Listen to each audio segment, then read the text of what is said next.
Olá, boa tarde. Boa tarde. Como está, professor? Tudo bem? Bem, muito obrigado. Alô! Olá, Alô, Fernando. Alô, Isabel.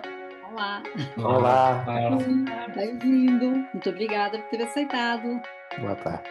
Prazer é meu. Olá, Zamira. Já agora ver todos. Fernando. Olá. Quem está mais? Isabel, Mariana. Muito bem. Sofia. Muito bem. A todos e a todas, é um prazer estar aqui presente. Quer dizer, presente mais ou menos, ainda com estas restrições todas. Espero ver-vos em breve, fisicamente. Mas muito boa tarde, espero que estejam todos bem e todas bem. E queria só dizer que a sessão será gravada. Se não quiserem aparecer, podem desligar a vossa câmara. As perguntas que estiverem podem ser colocadas no bate-papo. Por esta razão, também pedimos que desliguem o vosso microfone para não existir interferência.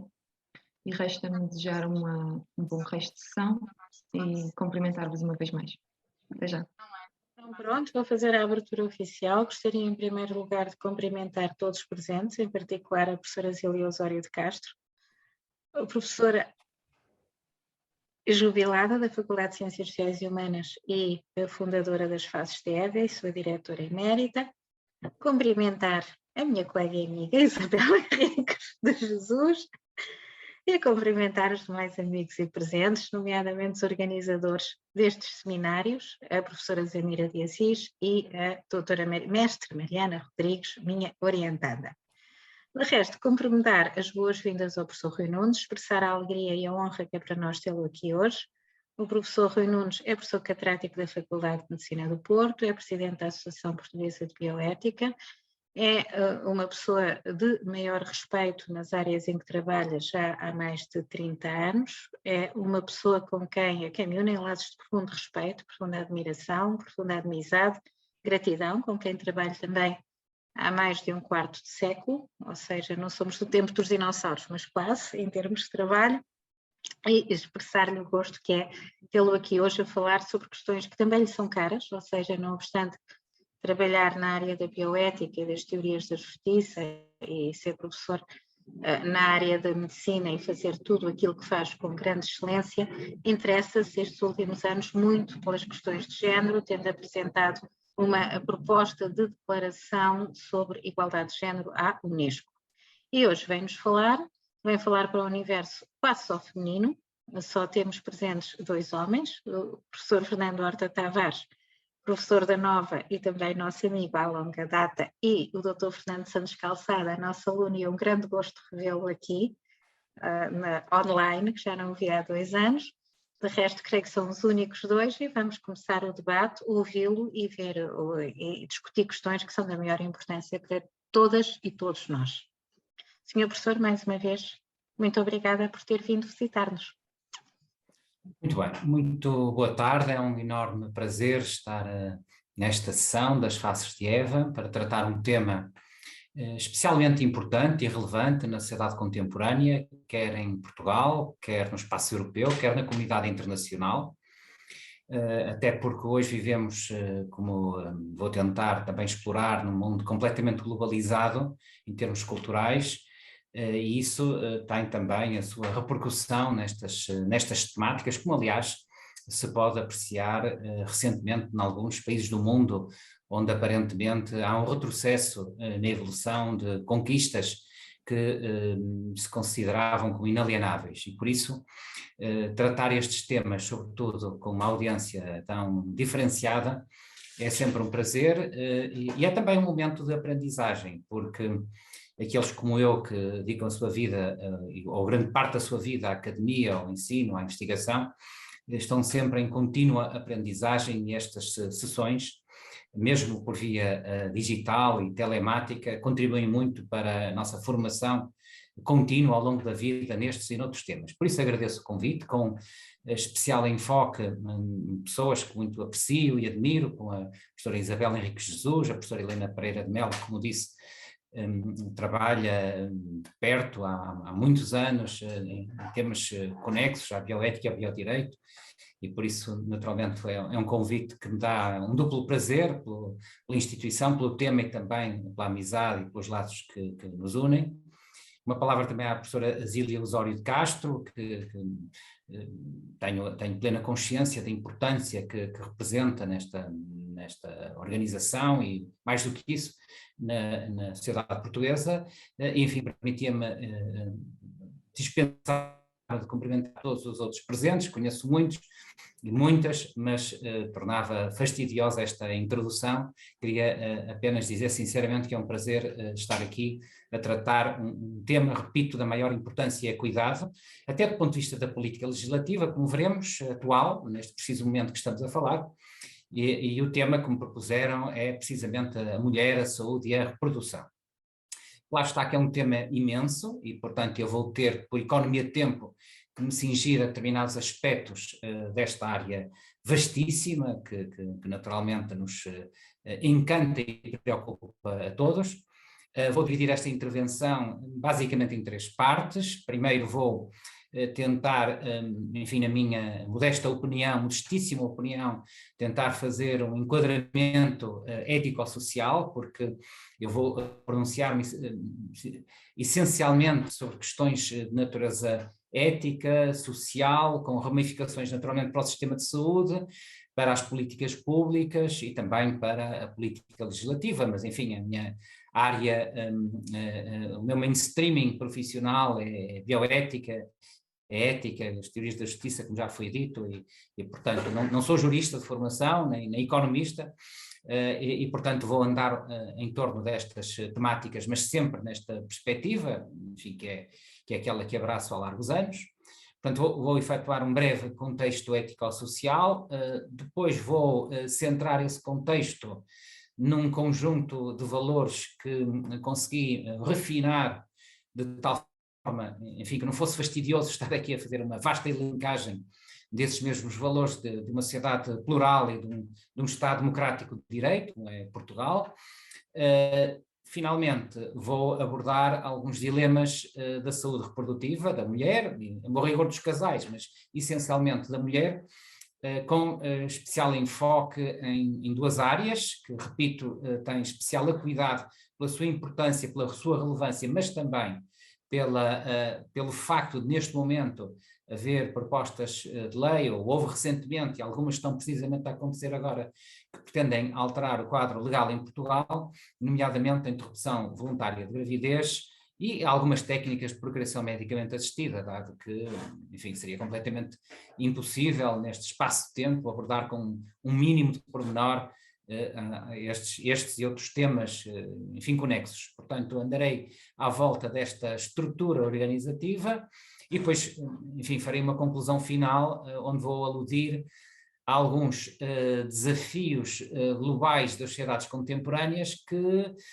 naturalmente, têm impacto no conjunto da sociedade, mas especificamente nesta área da saúde e da autonomia reprodutiva da mulher e dos casais, enfim, dentro da sua caracterização atual. Eu diria, então, para iniciar, e tendo, enfim, a convicção de que há limitações de tempo, e tentarei cingir a minha apresentação em torno de 40 minutos, à volta disso, para deixar espaço para o mais importante, que é o debate que possa suscitar esta apresentação.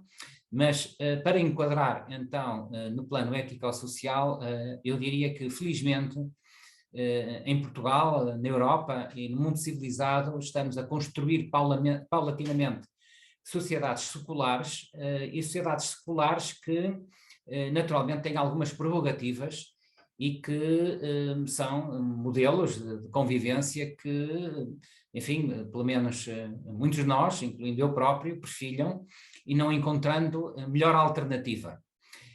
Eu até seria um pouco mais ambicioso. Não se trata apenas de ser a melhor alternativa, mas sim é a alternativa ideal para se atingir um pleno desenvolvimento humano, uma plena felicidade humana, uma plena harmonia entre os diferentes povos da humanidade. Como diria Yuval Harari, esta sociedade secular pauta-se por determinados valores, desde logo os valores da verdade e da compaixão.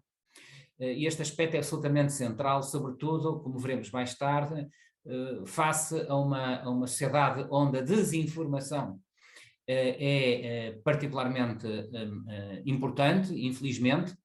Recordo o Plano Nacional de Combate à Desinformação que foi necessário criar para impedir que determinados movimentos sociais baseados em falsa verdade científica e falsa evidência científica tomassem contornos como tomam em muitos países, até países muitíssimo civilizados, como é, por exemplo, o caso da França, da Bélgica ou da Holanda, que tiveram um impacto brutal, como sabemos, nos programas de vacinação. Portugal teve um excelente resultado no programa de vacinação por muitos motivos, mas também um deles foi que se conseguiu minimizar ao máximo este impacto da desinformação e da desinformação em matéria científica. Portanto, esta busca incessante da verdade é um elemento absolutamente crucial e que, naturalmente, eu queria aqui realçar e que tem, obviamente, em matérias de saúde, em termos de política sanitária, em termos de tecnologias reprodutivas que mulheres e homens podem aceder, tem, obviamente, uma expressão quase máxima, atrevo-me eu a dizer. Por outro lado, esta sociedade secular e pluralista é uma sociedade onde se perfilham e admitem mundividências distintas. E este aspecto creio que é também absolutamente crucial, ou seja, não temos que concordar com todos os pontos de vista sobre determinadas realidades, por mais controversas que elas sejam. Hoje estamos a falar de saúde sexual e reprodutiva, mas podemos estar a falar de eutanásia ou de outra transformação social desta natureza, e não é, obviamente, indispensável que todos tenhamos o mesmo ponto de vista ou que acreditemos no mesmo modo de nos desenvolvermos coletivamente, ou seja, não é absolutamente necessário que tenhamos a mesma percepção do que é o bem individual ou o bem comum.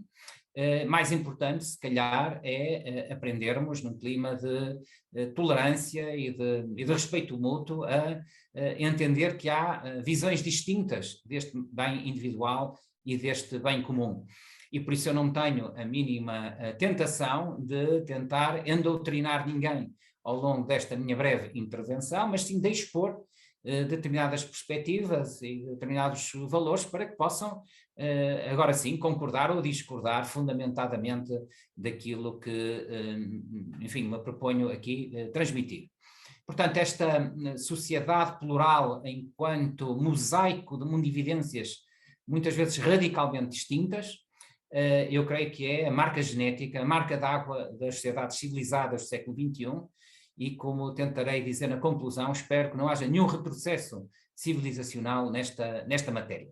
Naturalmente que a crítica que se faz às sociedades plurais e seculares é precisamente o relativismo ético que acaba por emergir deste padrão de interação social e desta relação intersubjetiva entre as pessoas e os cidadãos e cidadãs, e por isso a comunidade internacional, e bem, e naturalmente os professores de Direito sabem isto melhor do que eu, mas a comunidade internacional, e bem, percebeu que havia um cimento que podia unificar a enorme família humana e que era precisamente reconhecermos o valor intrínseco, inalienável, irredutível da pessoa humana.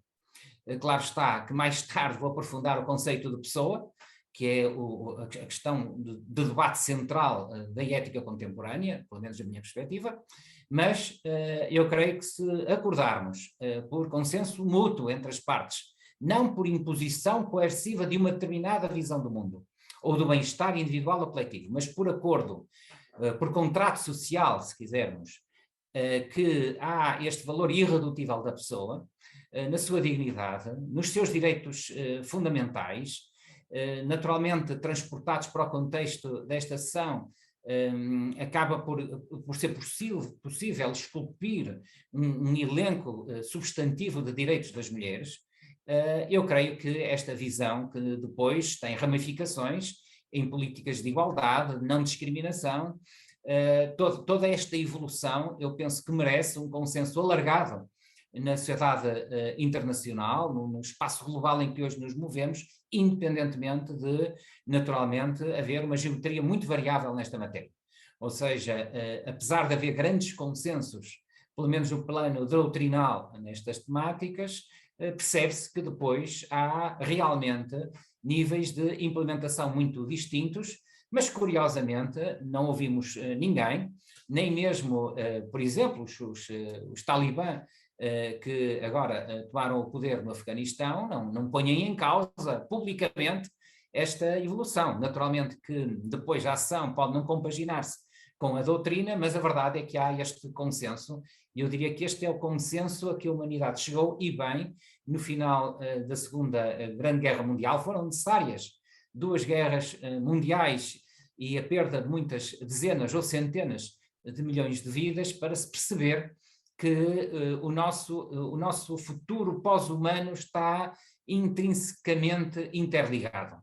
E está interligado entre nós todos, entre nós humanos e também as outras formas de vida, incluindo as manifestações da biodiversidade mais estranhas que possam aparecer, e como tentarei também aludir, se tiver tempo, com esta revolução digital a que a inteligência artificial, a biologia sintética, a síntese biomecânica, portanto, no fundo, a compaginação de todas estas evoluções científicas nos vão transportar, estão a transportar-nos, e que vão dar resultados para o bem e para o mal dentro de muito pouco tempo. Ou seja, isto é uma realidade, não é ficção científica, é a realidade, e devemos naturalmente perceber que não devemos alienar esta perspectiva do desenvolvimento humano, do desenvolvimento coletivo e mesmo da felicidade humana em homenagem nem à evolução geopolítica internacional, nem à evolução tecnológica, nem ao advento da inteligência artificial. Há valores que não são pura e simplesmente alienáveis. Diria também que as sociedades civilizadas, com este padrão de interação democrática e plural, também perceberam que há desigualdades gritantes entre as pessoas, entre as diferentes sociedades, entre as pessoas na mesma sociedade e, obviamente, também entre homens e mulheres no interior de uma determinada sociedade, por mais desenvolvida que seja. Naturalmente não terei tempo de aflorar este aspecto muito em particular, mas queria salientar apenas o aspecto que, para tentar, de certa forma, mitigar ou diminuir estas desigualdades que se tornam injustiças, nomeadamente da nascença, seja do foro biológico, seja do foro genético, seja do foro social, construíram-se paulatinamente em todo o mundo civilizado complexos sistemas de proteção social que pretendem precisamente isso, ou seja, criar não apenas almofadas sociais para que de alguma forma também se produza uma certa elevação social, mas mais do que isso. E este aspecto penso que é especialmente relevante, é darmos um salto qualitativo. Ou seja, dar a todos, como diria Amartya Sen, a possibilidade de desenvolver as capacidades mais expansivas que possamos ter. Isto é, as políticas de igualdade de oportunidades nos mais diferentes setores da sociedade, seja na educação, na saúde, na proteção da maternidade, o que quer que seja, mesmo na igualdade de oportunidades entre homens e mulheres, de certa forma, tem que ter como horizonte não apenas uma igualdade por baixo, nivelada por baixo, por exemplo, um mero acesso à saúde ou um mero acesso à educação, que isso, felizmente, em muitos países, incluindo em Portugal, já se conseguiu alcançar, mas ir mais além, ou seja, permitir que todas e todos possam desenvolver eficaz e efetivamente todos os seus talentos e capacidades. E, portanto, eu diria que este é o enquadramento ético-social onde devemos agora apreciar a evolução desta saúde sexual e reprodutiva e dos valores que, no fundo, também existem, e alguns deles que, naturalmente, também têm que ser reinterpretados à luz desta evolução civilizacional. E eu diria, numa segunda parte da minha intervenção, que um dos valores que tem que ser necessariamente repensado por muitos motivos diferentes, e é um aspecto seguramente controverso, e espero gerar essa controvérsia dentro da assistência, é o valor da vida humana. Desde logo perguntar-nos o que é a vida humana. O que é a vida humana? Eu sei que estou a falar para um auditório essencialmente de pessoas que não vêm do mundo da biologia nem da medicina, mas, por exemplo, para um biólogo, a vida humana representa apenas a pertença à espécie e a existência de fenómenos que demonstrem vitalidade. Ou seja, vida humana e pessoa humana passaram a ser paulatinamente considerados como questões essencialmente diferentes. E ao falarmos nomeadamente das técnicas de saúde reprodutiva e dos meios de saúde reprodutiva que falarei daqui a pouco, esta questão é absolutamente crucial. Desde logo, uma questão que emana desta, ou seja, quando é que se inicia a própria vida humana? Isto é, pondo de outra forma, quando é que a vida humana começa a ser relevante do ponto de vista ético ou do ponto de vista moral? Claro que é uma pergunta que não tem uma resposta simples, é uma pergunta que fratura e divide todas as sociedades civilizadas, e percebe-se porquê. Porquê é que se percebe bem porquê? Porque tradicionalmente afirmava-se que a vida humana se iniciava com a concepção, com a fertilização do gâmeta feminino pelo gâmeta masculino, originando a célula primordial que se designa pelo zigoto, a célula primordial embrionária, que depois se vai dividindo nela própria lentamente, até que se transforma primeiro no feto, depois no feto termo, depois no recém-nascido, depois do parto, e assim sucessivamente. Mas fica esta questão que, repito, não tem hoje uma resposta, enfim, unificada. Há perspectivas muito diferenciadas sobre esta questão ética absolutamente central, ou seja, quando é que a vida humana começa a ser relevante do ponto de vista ético. Repito, uma visão mais tradicional, e não estou aqui naturalmente a colocar nenhum pendor valorativo sobre estas perspectivas, mas eu diria que uma perspectiva mais tradicional, como disse, valoriza a vida desde o momento da fertilização, leia-se, o momento em que há um emparelhamento total do gâmeta masculino e feminino, designamos isto pela singamia.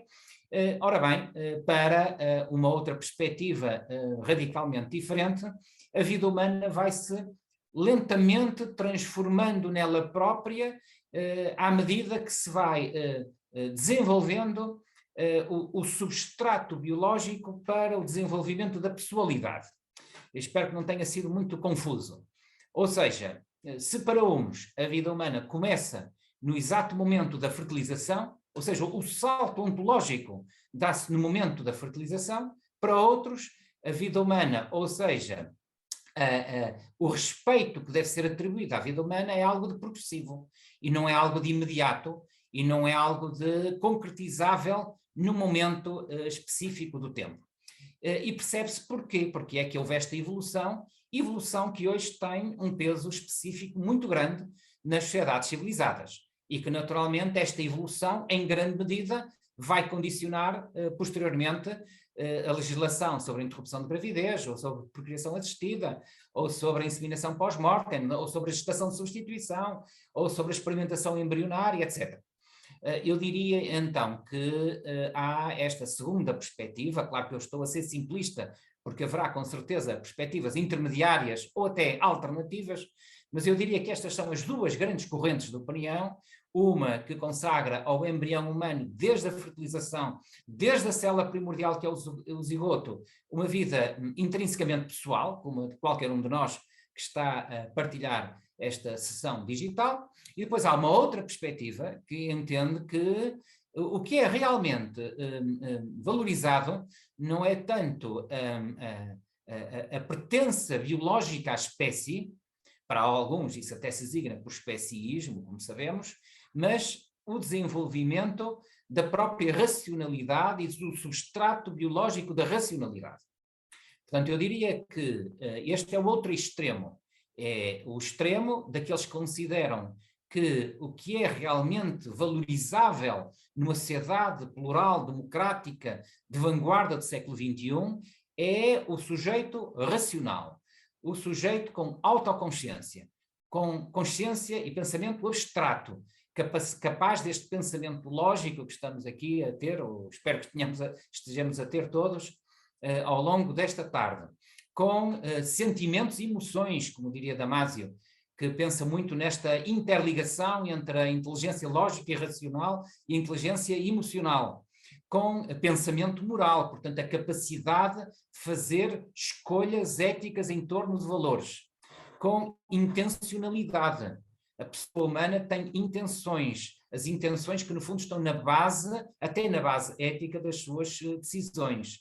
Portanto, eu diria que há estas duas perspectivas radicalmente diferentes, para não dizer que são profundamente divergentes, sobre o valor da vida, sobre o dever da sua proteção, e que naturalmente agora cada um de nós fará o seu próprio juízo sobre esta valoração. Não é estranha esta evolução, toda a análise do genoma humano, que foi efetuada desde o início dos anos 90, que a professora Helena Pereira de Melo estudou com tanto pormenor na sua tese de doutoramento e posteriormente. Portanto, não é estranha esta evolução axiológica, não é indiferente à análise do genoma humano. Enfim, isto transportava-nos longe, mas a análise do genoma humano trouxe várias consequências. Uma delas foi a de que os nossos genes são muito semelhantes, acabando completamente com conceitos tradicionais como o conceito de diferentes raças na espécie humana, e portanto isso é um conceito que hoje deve estar completamente ultrapassado. Também esbateu muito as diferenças interespécies, e não é por acaso que assistimos hoje a uma evolução tão abrupta da defesa dos assim designados. Claro que falar a pessoas de direitos dos animais é complexo, mas enfim, de um dever especial de proteção das diferentes espécies de animais, sobretudo aquelas que demonstrem maior racionalidade.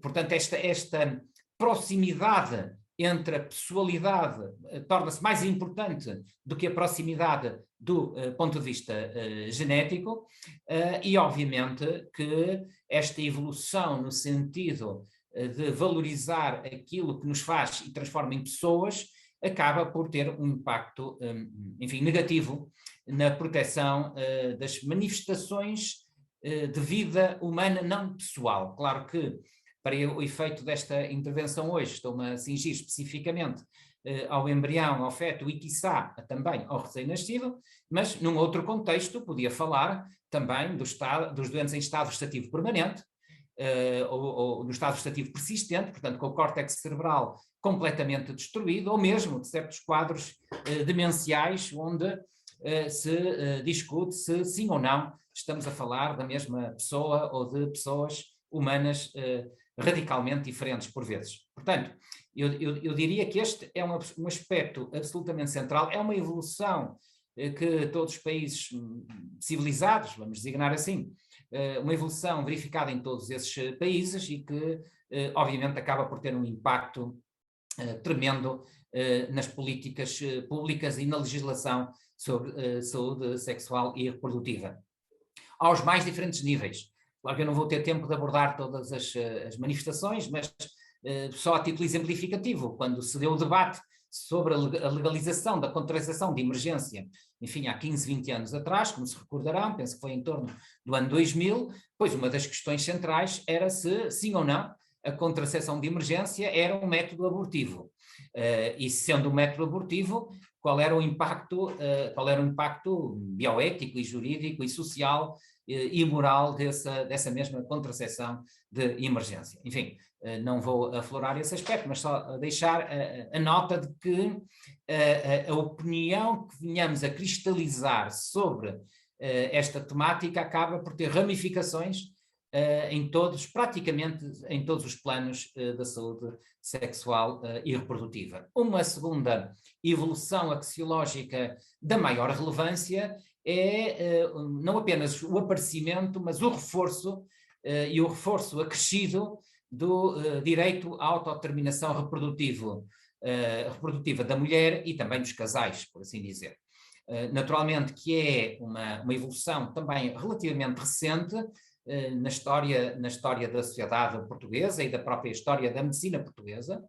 É uma questão que só recentemente é que tem a devida ênfase, por exemplo, no próprio ensino médico, esta ideia de que se reconhecemos a todos e a todas uma dignidade própria, direitos básicos, um dos quais é o direito de exercício à liberdade ética da pessoa, então percebe-se que uma ramificação evidente é o reforço da autodeterminação em matéria reprodutiva de mulheres e homens, mas naturalmente por força biológica, com especial impacto na mulher. Portanto, eu diria que, enfim, como corolário desta minha brevíssima síntese em torno dos valores principais em torno da saúde sexual e reprodutiva, eu diria que este é o debate, é para onde pende mais a balança, se é para o dever de proteção da vida embrionária ou fetal,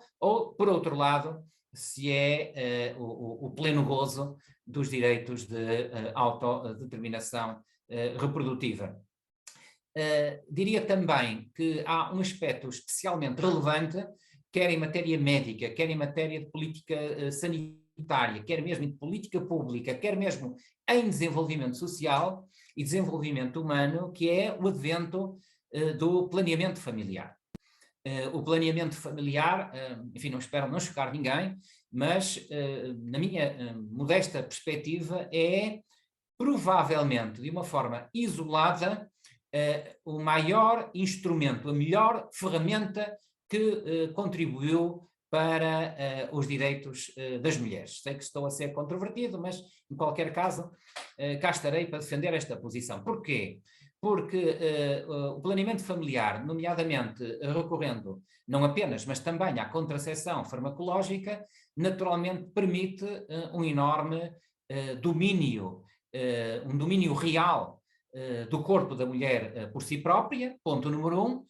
Ponto número 2, todo o impacto que isso tem na própria estrutura social, na divisão do trabalho, entre o trabalho tradicionalmente alocado aos elementos do sexo masculino, o trabalho mais de natureza reprodutiva e familiar, tradicionalmente ligado à mulher. Pois bem, com o advento do planeamento familiar, foi possível e é possível hoje esta enorme transformação social.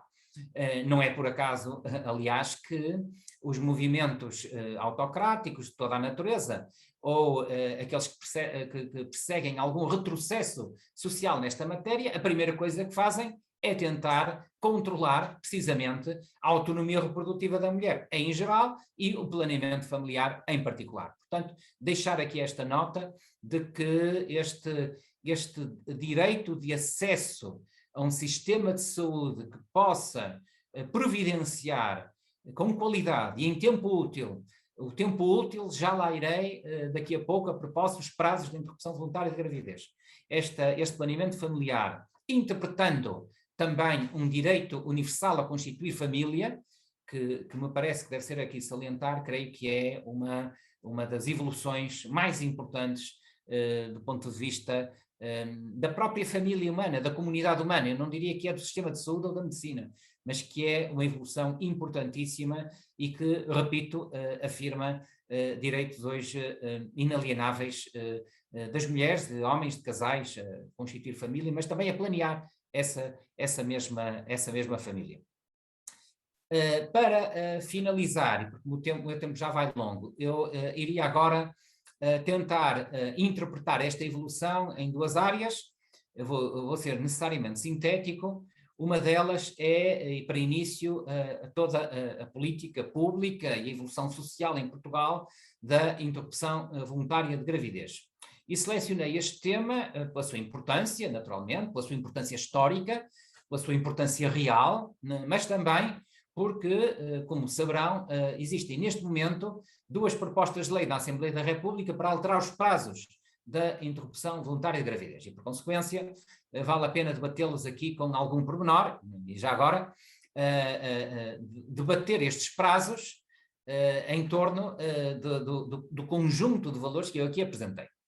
E, como é sabido, a interrupção de gravidez é algo que acontece naturalmente em qualquer espécie, também na espécie humana, por motivos de natureza genética e biológica, isso é algo que todos nós sabemos, mas percebeu-se que, fruto desta evolução que eu aqui acabei de relatar meteoricamente, se devia, à luz destes princípios e direitos da autonomia reprodutiva e do domínio do próprio corpo e da capacidade de fazer escolhas por e para si própria, neste caso, se sim ou não havia circunstâncias onde, apesar da vida humana embrionária ser um valor especialmente protegido, historicamente em Portugal e nos mais países civilizados, mas se haveria circunstâncias onde deveria existir a exclusão de ilicitude, para utilizar agora uma linguagem essencialmente jurídica, não tanto médico, mas jurídica. Portanto,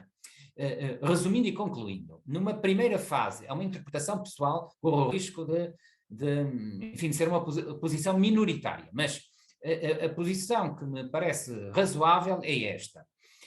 Tradicionalmente em Portugal, o valor da vida humana era respeitado, como referi lá atrás, desde o momento da fertilização ou da concepção, consoante a expressão que se queira utilizar, mas percebeu-se que por diferentes motivos haveria circunstâncias onde essa vida humana embrionária que se estava a desenvolver lentamente no ventre materno era, enfim, passível.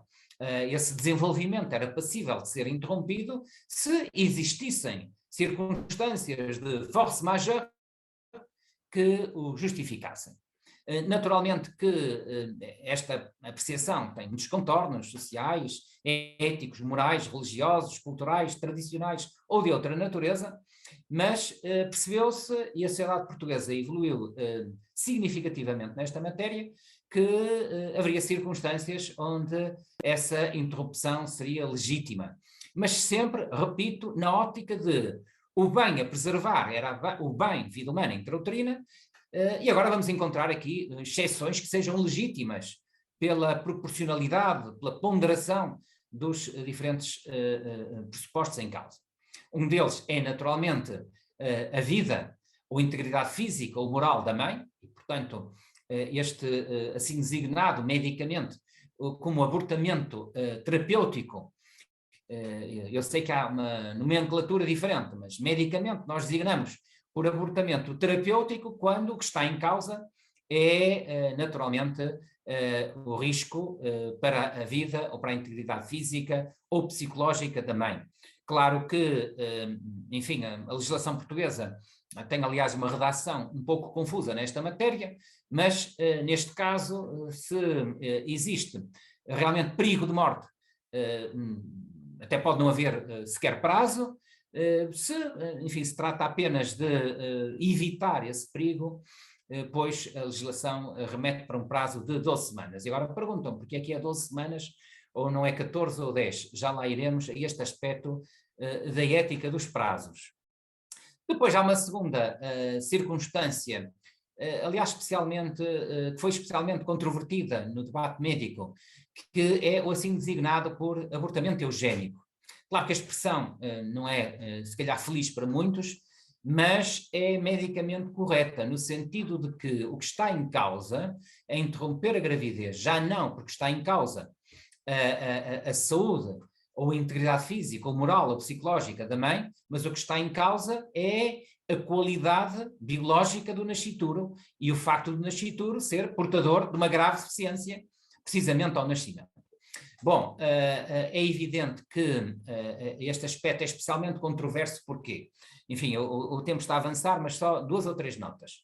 Primeiro, porque inicialmente a detecção desta qualidade biológica do embrião ou do feto, sendo que, do ponto de vista médico, nós separamos o período embrionário até às 8 semanas de gestação e o período fetal, daí para a frente, até ao nascimento, pois a questão está em que, originalmente, a questão prendia-se sobretudo com a determinação, através de determinadas técnicas de diagnóstico pré-natal, que nós designamos ou por amniocentese, portanto, quando há uma colheita do líquido que está no ventre materno em torno do embrião ou do feto, ou biópsia de vilosidades coriónicas, que é uma técnica que se utiliza mais cedo do que a amniocentese, onde no fundo se faz uma colheita do corion, que é o precursor da placenta, e desta forma detectar uma malformação, e genericamente aquilo que estava em causa, tradicionalmente, era a trissomia 21, era a trissomia 18, o síndrome de Turner, e portanto doenças que a generalidade das portuguesas e portugueses entendiam como sendo de uma gravidade tal, nomeadamente para o nascituro, que justificariam, por opção da mulher, com consentimento informado, a interrupção de gravidez.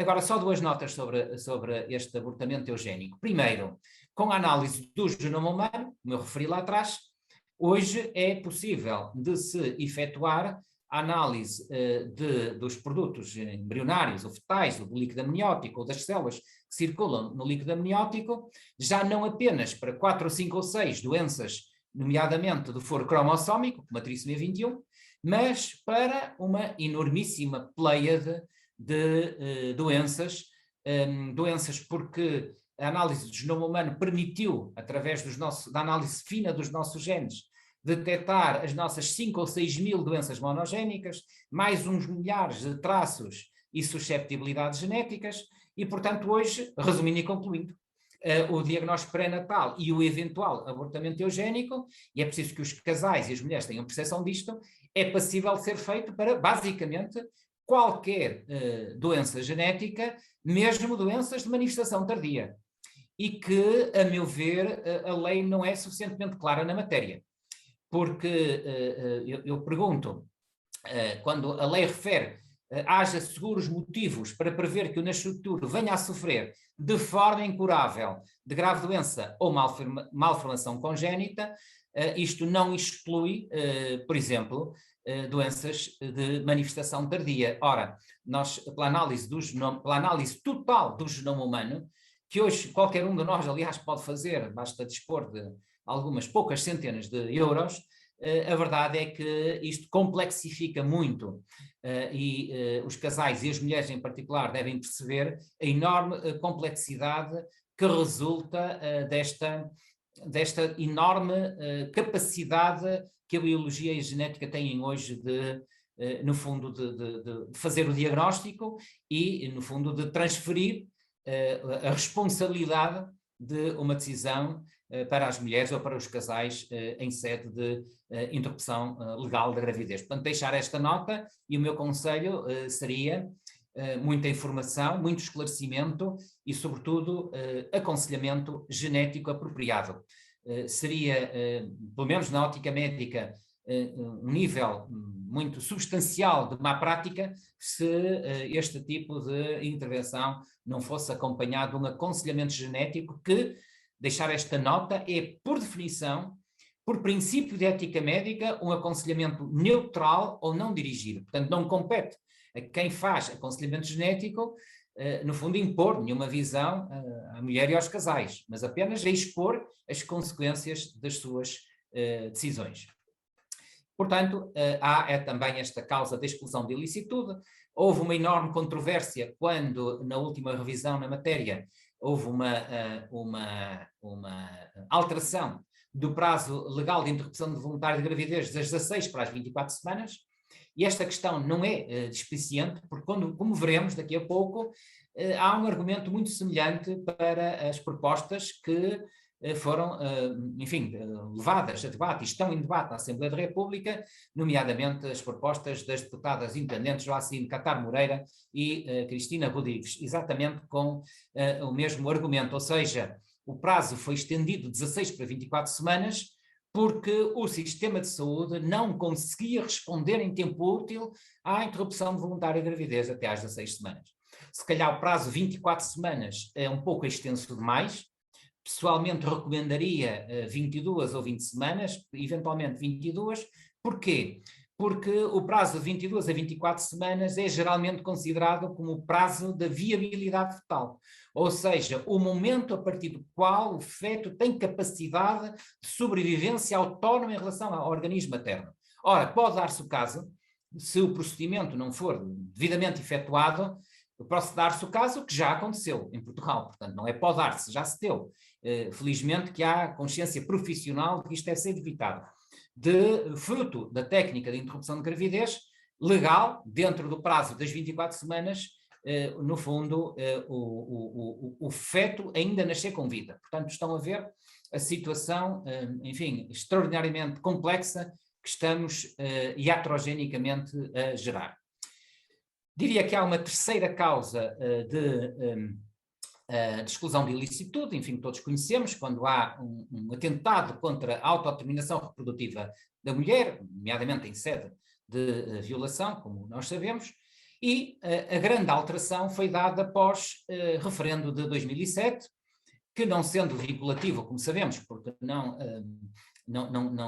houve a participação da maioria da população portuguesa, mas foi o suficiente, não apenas para uma alteração digamos, neste elenco das causas da exclusão da ilicitude da interrupção de gravidez, mas sobretudo para a criação de uma nova perspectiva.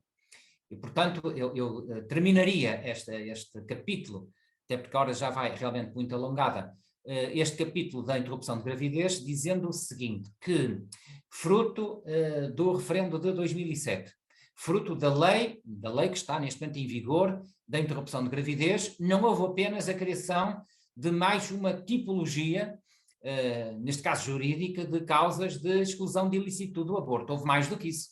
Houve, porventura, uma inversão de paradigma. Ou seja, e fica para debate, mas enfim, é a minha perspectiva, a partir do momento em que se entende que, por opção da mulher, a interrupção de gravidez pode ser nas 10 semanas iniciais de gravidez, então, neste caso, a meu ver, houve claramente, do ponto de vista da política legislativa e simbolicamente, porque o direito tem esta carga simbólica importante quando trata de valores humanos e de valores éticos. Houve uma opção clara de dizer que a vida humana embrionária e fetal naquele pequeno período, até as 10 semanas, que, enfim, já não merecia o dever de proteção que teria até ao presente. Enfim, até ao presente, até o momento do referendo. Portanto, fica aqui esta nota.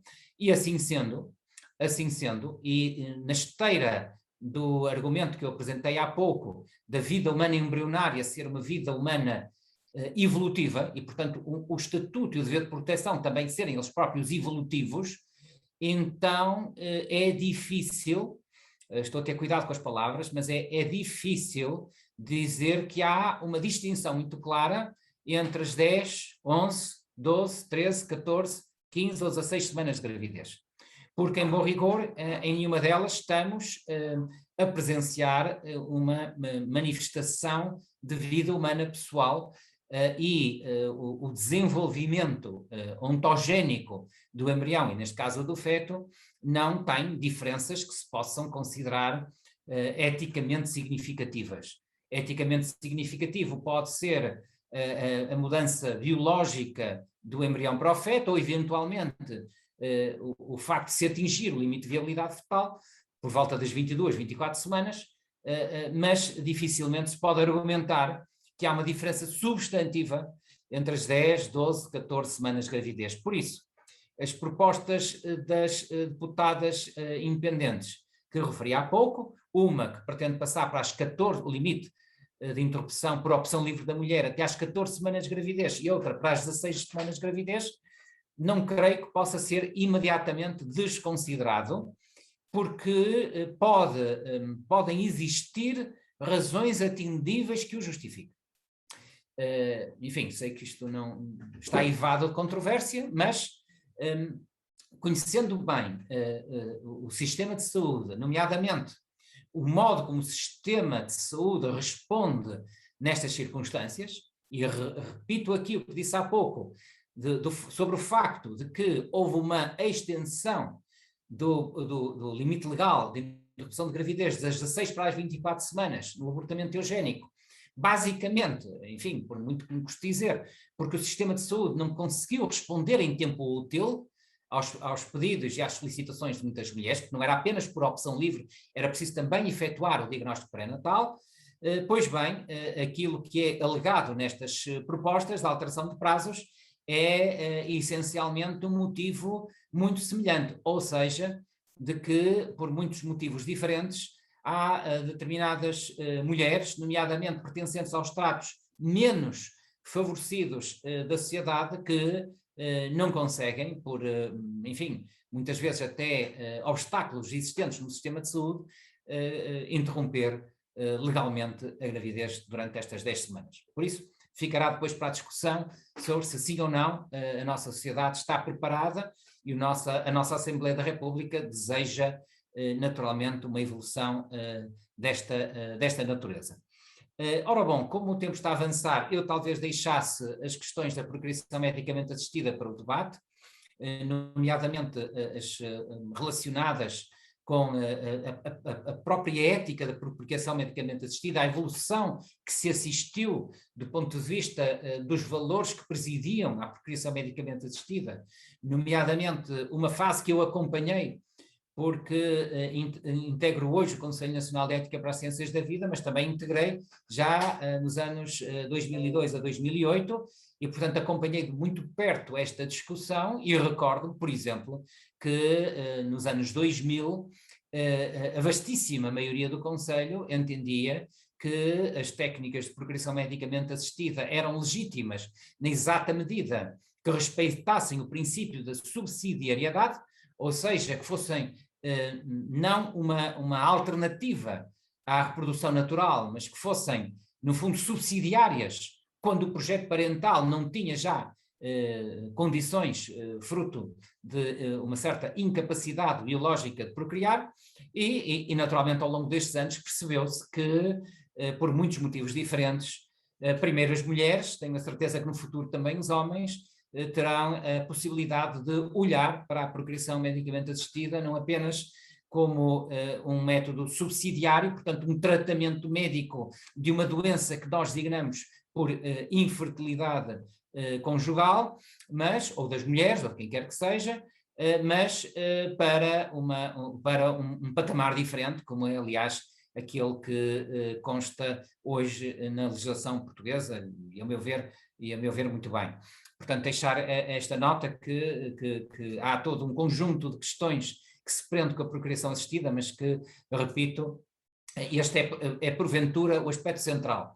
Um primeiro aspecto central é a questão do estatuto do embrião e a sua utilização para fins procriativos, e um segundo é, no fundo, quem é acessível, ou quem pode ter acesso a estas tecnologias, nomeadamente as mulheres que podem ou não ter acesso, e por que motivos e em que circunstâncias.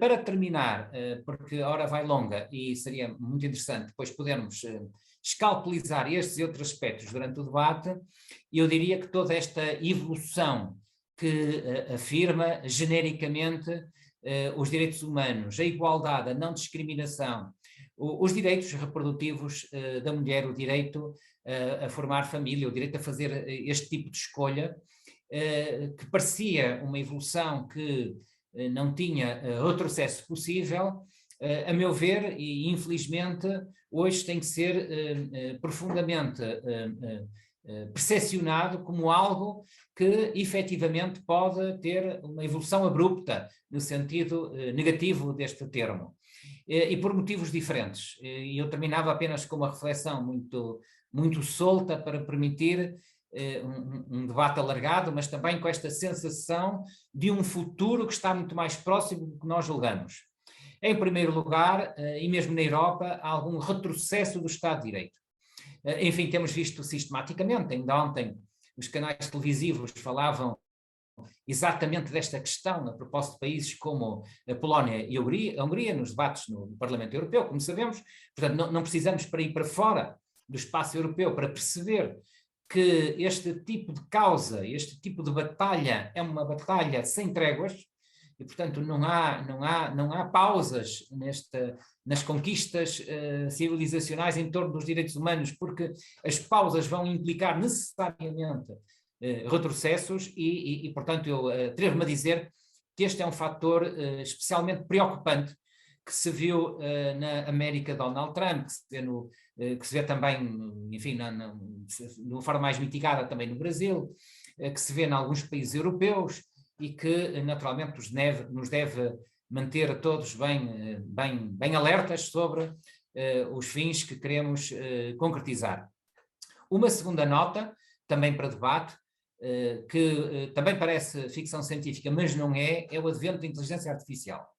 A inteligência artificial vai ser provavelmente a evolução mais disruptiva da nossa sociedade à escala global no curtíssimo prazo.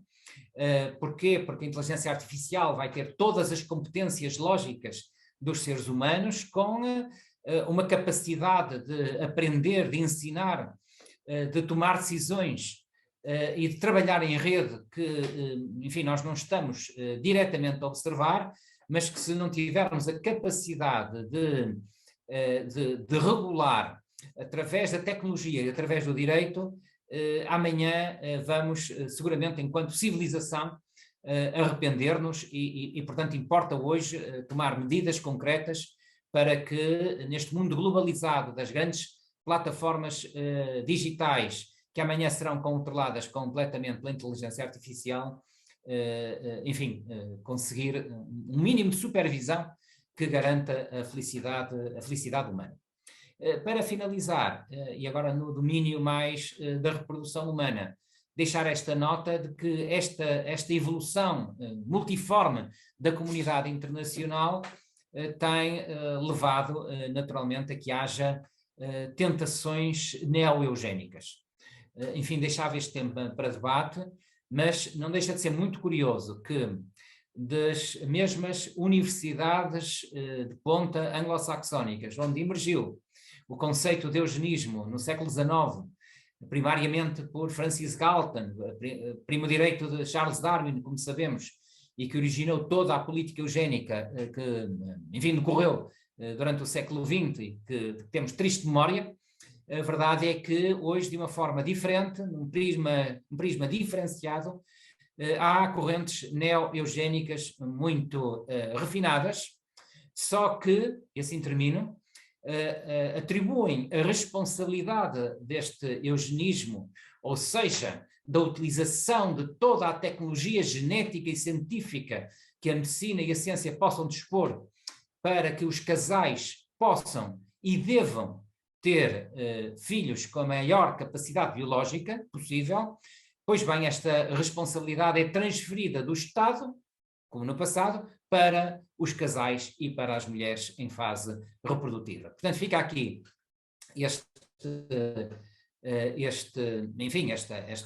desafio para que pensemos nesta problemática, porque é um desafio que já está em cima da mesa, a partir do momento em que se abriu uma caixa de Pandora há algum tempo atrás, com o melhoramento genético de embriões humanos, curiosamente, 2 meninas. Portanto, também seria interessante perceber porque é que foram selecionados 2 embriões femininos para a primeira experiência pública de engenharia genética de melhoramento e, portanto, abrindo espaço a este movimento neo-eugénico internacional. Por isso, senhora professora Helena Pereira de Melo, eu talvez ficasse por aqui. Agradeço novamente o convite à senhora professora e à professora Isabel Henriques de Jesus e, repito, foi um enorme gosto de estar aqui presente e teria ainda maior gosto em tentar responder a algumas questões que sejam suscitadas ou reflexões por parte da assistência.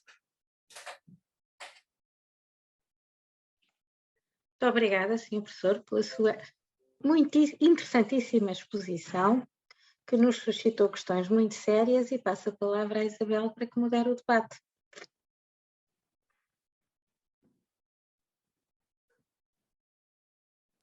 Serei eu, professora. Serei eu a moderar. Bem, por hoje. Pode ser a Mariana, sim, senhora.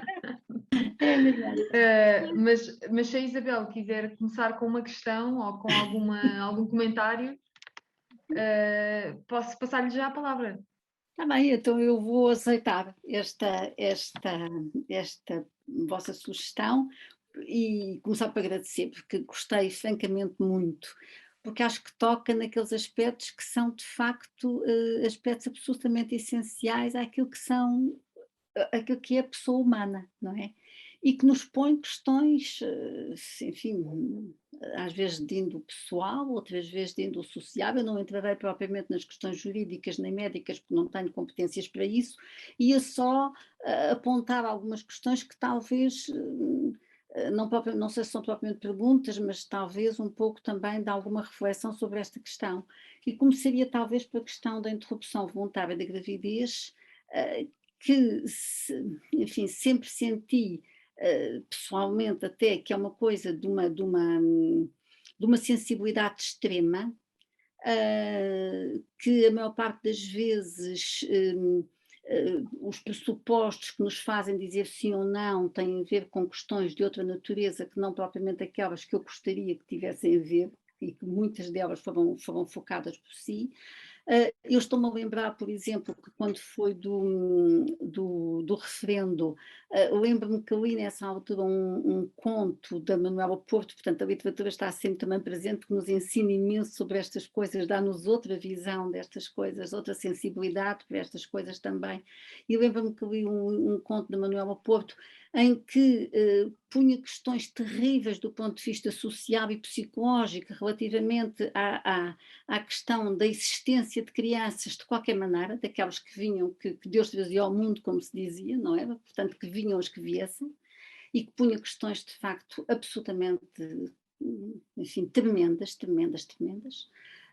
de sobrevivência dessas crianças, de afeto, de amor, também de questões básicas de como é que se dá comida a estas crianças. E portanto, enfim, foi uma altura bastante sensível, penso que da vida de muitas pessoas que de facto gostam de pensar sobre estas coisas e que não têm propriamente dogmas, é isto ou é aquilo, e que gostam de refletir e de pensar. A questão do planeamento familiar de que falou, eu lembro-me como foi absolutamente fundamental para as nossas existências, nomeadamente para a minha geração, como foi absolutamente fundamental a existência do planeamento familiar. Eu lembro que era uma jovem universitária, e nós, nessa altura, a universidade tinha um serviço de planeamento familiar, o que nós recorríamos, assim, absolutamente, porque aquilo era completamente novo para nós e mudou radicalmente as nossas existências. E gostava de passar para um outro plano, que é o da própria concepção da maternidade atualmente. O que eu encontro nas minhas alunas jovens, nomeadamente alunas ao nível de mestrado, é uma nova concepção desta coisa do que é a maternidade. Portanto, ou prolongando-a quase indefinidamente, ou questionando-a nos termos habituais e questionando-a completamente, não é? Ou reformulando e pensando que há possibilidade de ter acesso a outras vias de maternidade que não propriamente as mais convencionais ou as mais tradicionais, e isto realmente põe uma questão muito, muito curiosa no que diz respeito à própria igualdade entre os homens e as mulheres. Porque é que as mulheres, neste momento, as mulheres jovens, se sentem tão pouco atraídas, ou atraídas, mas com tão pouca possibilidade de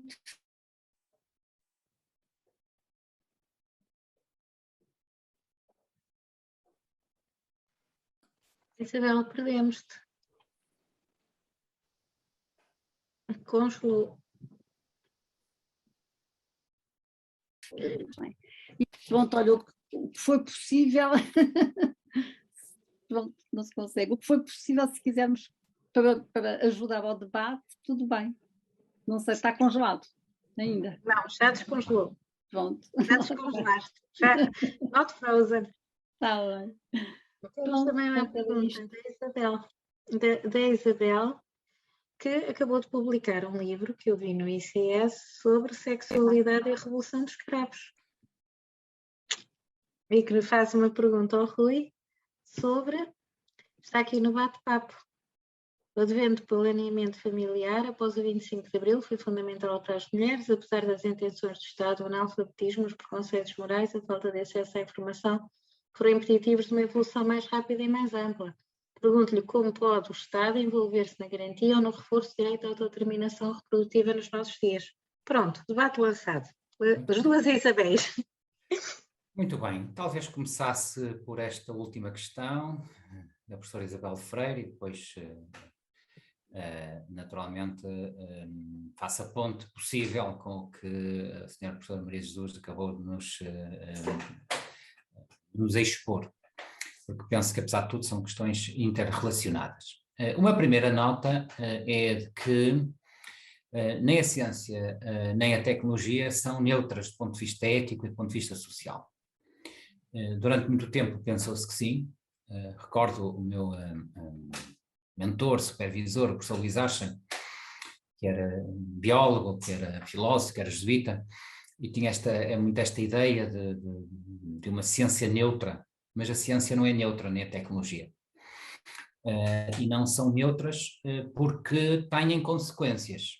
E, portanto, a partir do momento em que todas estas tecnologias, que vão desde o planeamento familiar lá para o censo, a contracepção de emergência existem, as técnicas de procriação medicamente assistida, a capacidade de reproduzir com métodos alternativos em relação à reprodução natural, por simples escolha das pessoas, nomeadamente das mulheres, como está hoje consagrado na lei, pois esta possibilidade muda as relações entre as pessoas, mulheres e homens, na nossa sociedade contemporânea.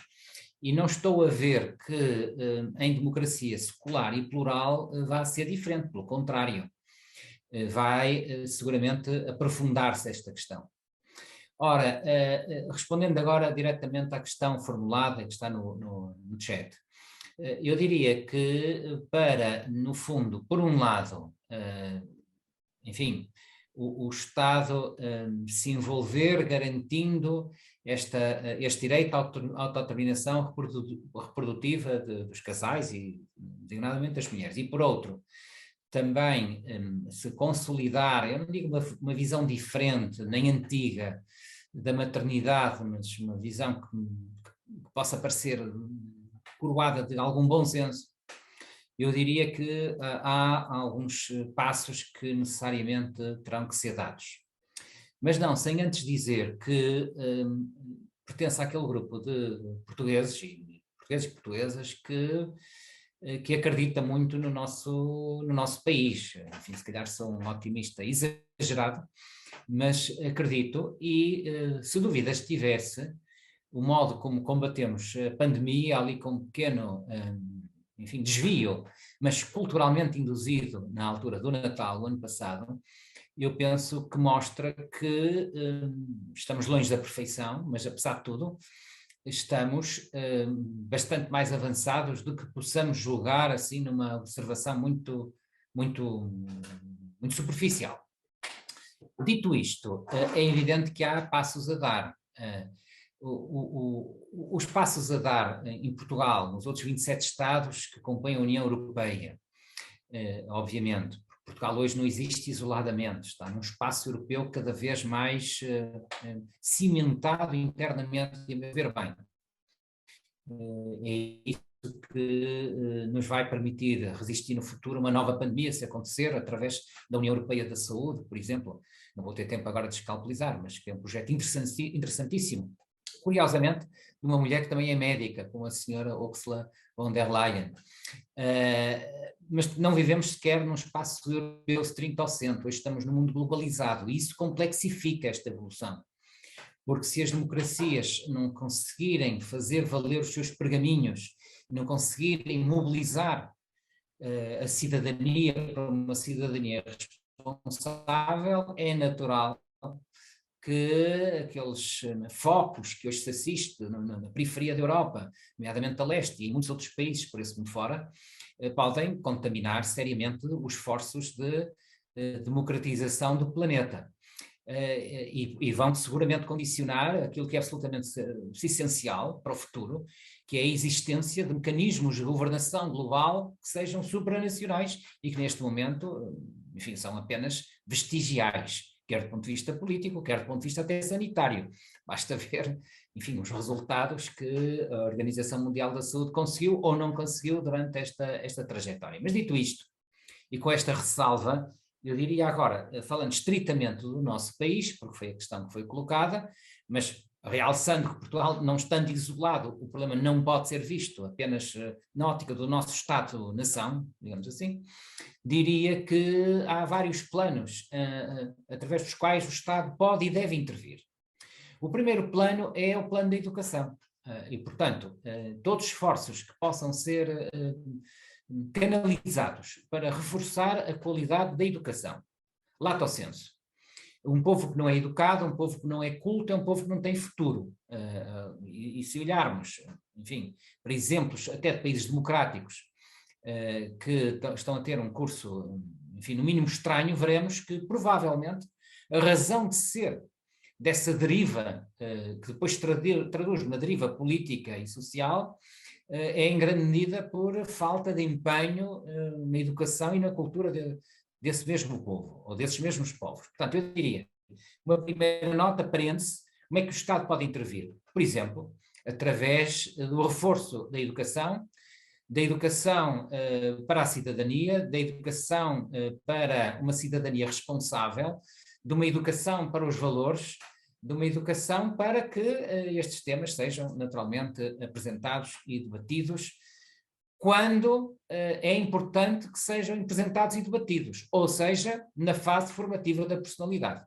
Eu diria que seria durante todo o período escolar, mas não sendo isso uma possibilidade, não há hoje nenhuma dúvida, e aliás fizemos inúmeros estudos na nossa faculdade, que o debate pode surtir maior efeito no sentido da mudança de atitudes e comportamentos em torno dos 14, 15 anos de idade. Portanto, eu diria que uma política educativa que, aliás, a meu ver, está no bom caminho, que fique claro. Aliás, viu-se isso a propósito da disciplina da unidade curricular de educação para a cidadania há algum tempo atrás. Mas um reforço, porque não basta apenas criarmos ou alterarmos o programa de estudos, alterarmos e criarmos novas unidades curriculares, é preciso depois que os processos pedagógicos e os agentes pedagógicos, nomeadamente os professores do ensino básico e secundário, pelos quais eu tenho o maior respeito e só tenho pena que o nosso povo não lhes reconheça ainda mais atributos e, portanto, lhes confira ainda maior respeito, como aliás era no passado, mas enfim, espero que essa evolução se dê e, portanto, eu diria que uma primeira área de intervenção é no plano educativo. Uma segunda área de intervenção do Estado seria do ponto de vista do sistema de saúde. E aqui eu penso que, apesar de tudo, talvez seja até das áreas que mais têm evoluído. Não apenas pela qualidade, pela excelência dos nossos profissionais de saúde, pela qualidade do nosso sistema de saúde.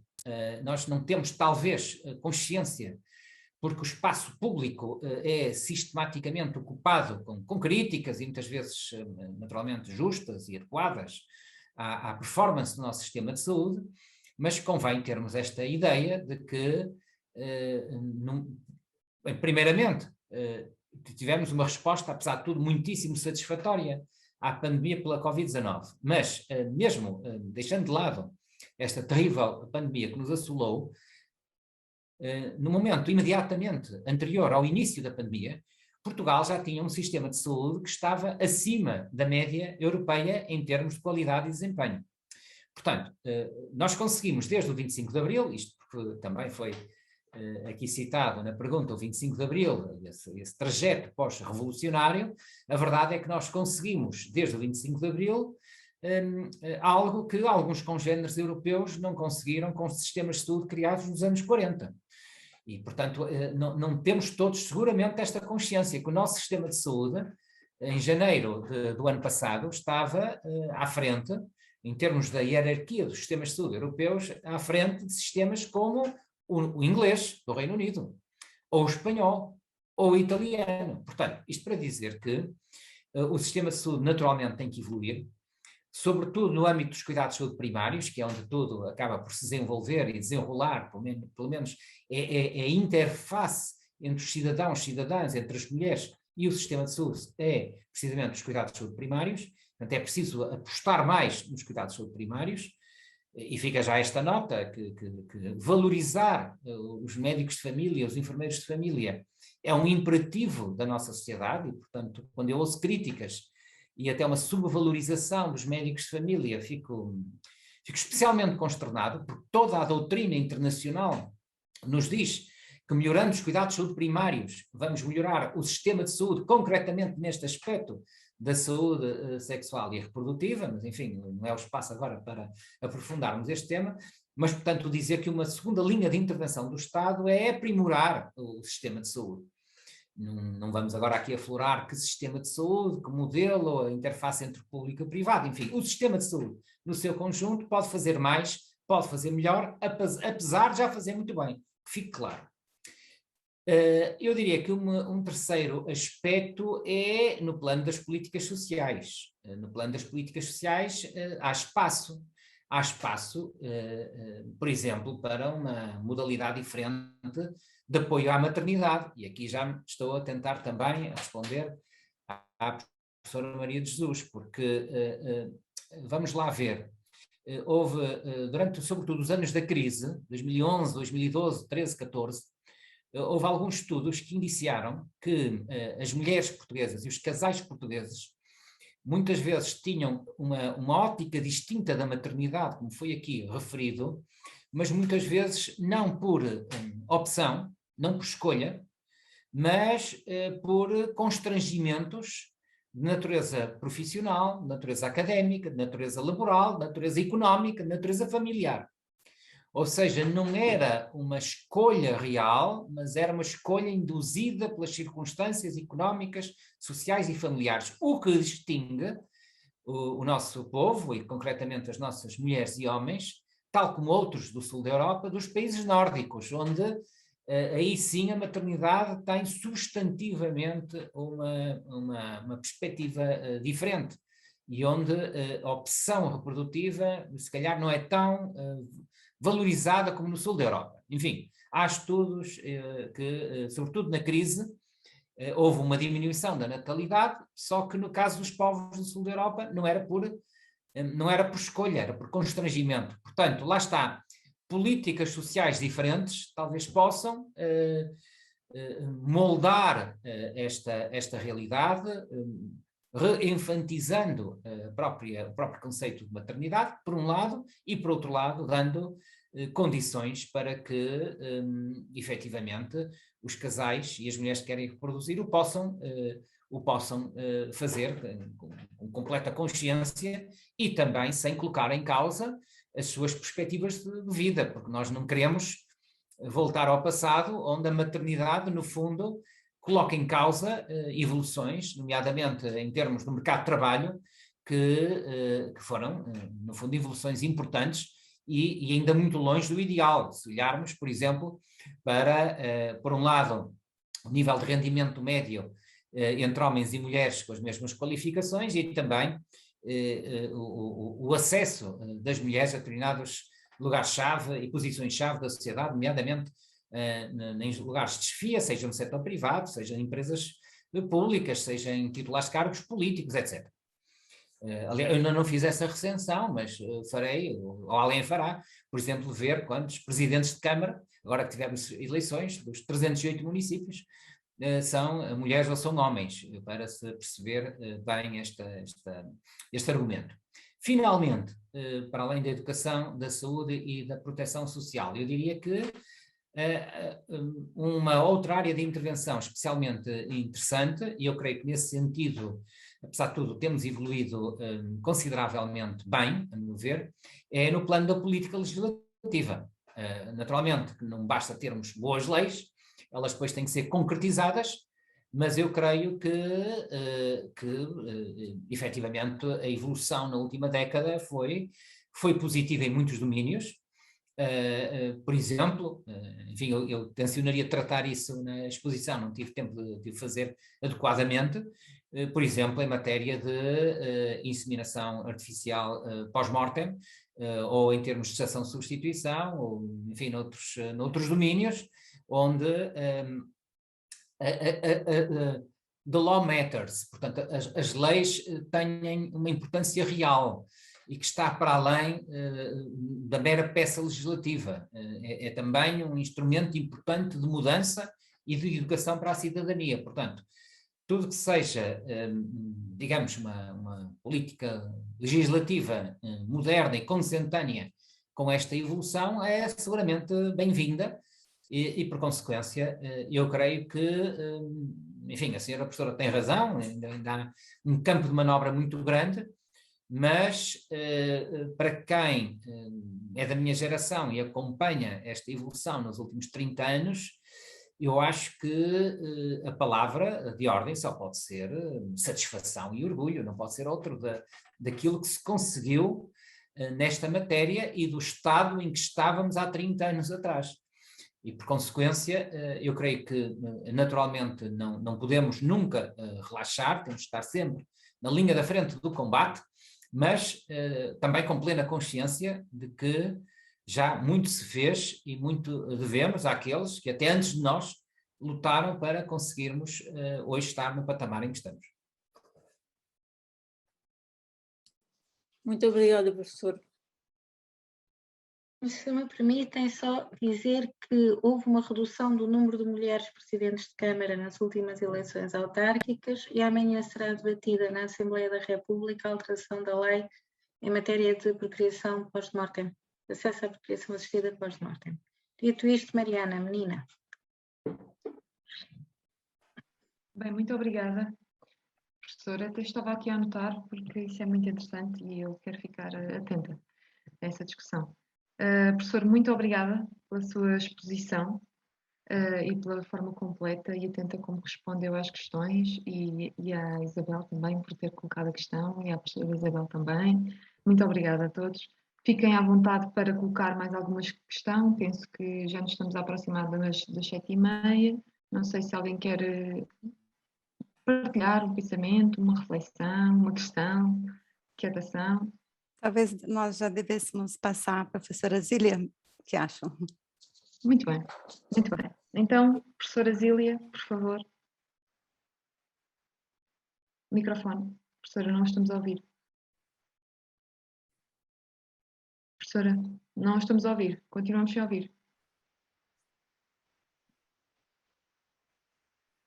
Pronto, já está. Agora já está. Tenho imenso de ouvir o professor, mas são questões tão complexas e tão difíceis e que envolvem realmente o dia-a-dia, nem é o dia-a-dia, envolve realmente a vida das pessoas, que para mim é muito difícil discuti-las, porque talvez não tenha pensado ainda suficientemente nelas, mas o que é certo é que acho que é um mundo muito complexo, muito difícil e que tem que ser discutido, tem que ser encarado, mas que envolve valores fundamentais da vida humana, que no fundo é a nossa vida como pessoas. E o conceito de pessoa, penso que é um conceito muito importante e o professor também o mencionou. Nós somos pessoas e as coisas têm que ser encaradas sob o ponto de vista do que é uma pessoa e dos valores que envolvem ser pessoa. E, portanto, eu gostei imenso. Não posso pôr questões porque não as sei pôr. Eu penso sempre que quando a gente não sabe pôr questões é porque não sabe nada do assunto. Era o que eu dizia aos meus alunos, quando não faziam perguntas é porque não tinham estudado, e agora estou na mesma. Eu não consigo fazer perguntas porque não sei do assunto. Agora, mas gostei muito, gostei imenso, e acho que todos nós que estivemos presentes gostamos, e penso também que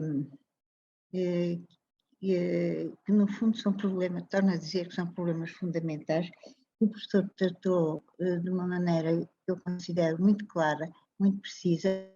Claro que cada um daqueles pontos merecia realmente um debate de muito mais tempo. Isto foi só, digamos, apontar pontos fundamentais, e foi bom ele tê-los apontado, Agora isto faz nascer o desejo de poder, das coisas poderem ser, de serem alargadas e de serem debatidas de outro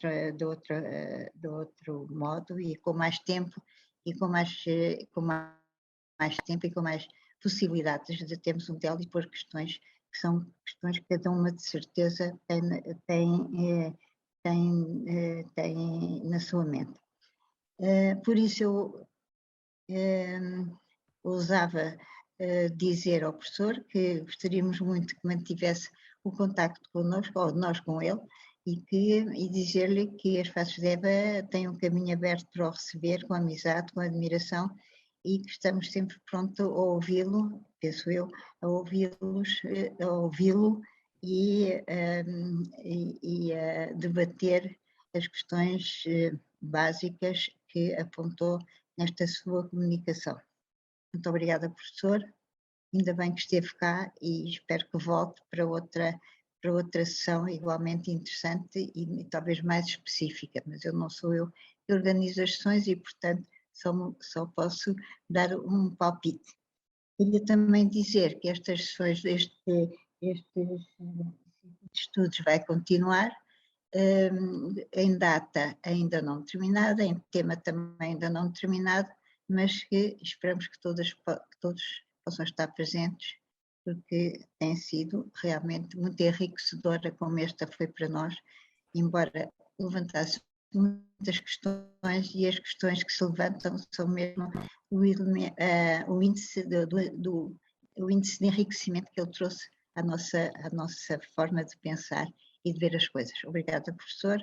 E então, a todos, nós esperamos encontrá-los de novo com outra temática, certamente, mas sem esquecer que o professor podia cá vir outra vez e podíamos fazer mais, não sei se tem disponibilidade, isto realmente estou a ser um bocado exagerada, mas sem disponibilidade para alargar mais o debate sobre estas questões, que são básicas na vida das pessoas. Obrigada. Obrigado, estou sempre disponível, claro está. Acho que terminamos. Boa tarde a todos e então até à próxima sessão. Esperamos que o professor consiga cá voltar. Foi um prazer enorme. Com licença. Obrigada. Boa tarde a todos. Adeus, boa tarde. Muito obrigada. Saímos? Saímos? Não sou eu que saio, mas... É a Zamira que nos põe na rua. Sou eu, não sou a Zamira. A Zamira põe eu, então. A Zamira que nos põe na rua. Bom, então vou fazer isso em seguida. Tchau, até o 8º ciclo.